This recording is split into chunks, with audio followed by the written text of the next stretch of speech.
రాజ్యమేది లేదు గాని రాణిలాగా చూసుకుంటా, కోట కట్టలేను గాని కళ్ళల్లో నిన్నే దాచుకుంటా. రాత ఎట్లా రాసి ఉన్నా ఆ మార్చి నీతో రాసుకుంటా. స్వర్గమంటూ ఉన్నదంటే అది నీతోనే ప్రతిరోజు పంచుకుంటా. నిన్ను గన్నవి నాన్నకన్నా అల్లారు ముద్దుగా సాదుకుంటా. నీకు కోపం వస్తే కొంత దూరం ఉంటా, నువ్వు గీత గీస్తే నేను దాటనంట.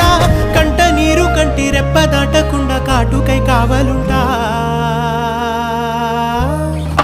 రాంబాయి నీ మీద నాకు మనసాయనే, ఏనాడు నిన్ను వీడిపోని నీడైతనే. ఓ రాజు నీ